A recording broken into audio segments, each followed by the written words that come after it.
Hindi lang po flood control. Sa susunod, mas marami po ako ilalabas. Flood control, unahin natin sa Region 1, Ilocos Norte. Dahil si Presidente yung nagsabi, may katiwalaan ang flood control. Ang flood control sa Ilocos Norte,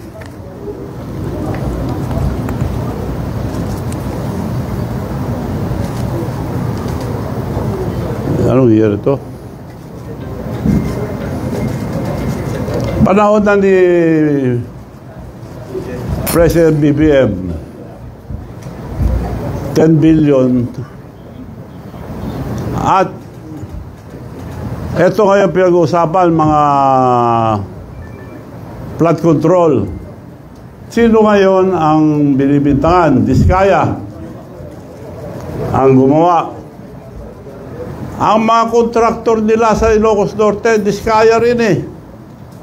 Paano tayo maniniwala ngayon sa mga pinagsasabi din ng mga iniimbestiga? Mga kontraktor nila, maraming kumpanya.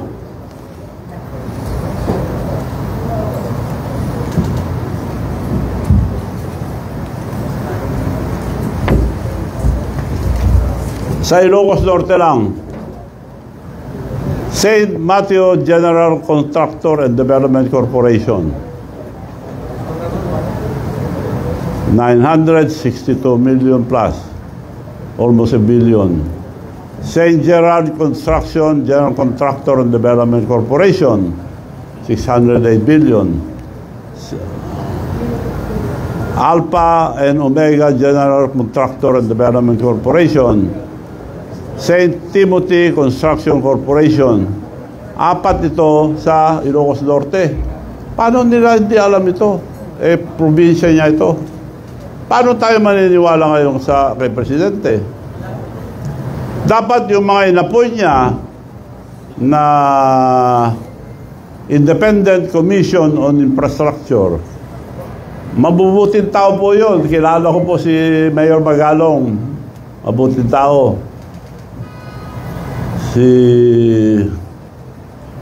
Yung pinsan ko, yung isa,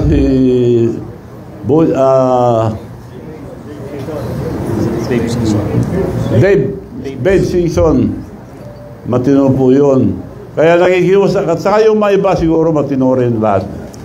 Para lang i-guide sila. Unahin niyo po ang Ilocos Norte muna. Huwag na tayo lumayo. Dahil yung as far as flood control is concerned, at buong Pilipinas, sino naka-corner? Yung mga Diskaya. Sila ang contractor nila eh. Ba't pa ibestigan nyo na muna yun? Andun na natakalukuhan. So kung antayin natin ang Senado, mag-ano pa yan eh, tatagal pa. Diretso na lang to.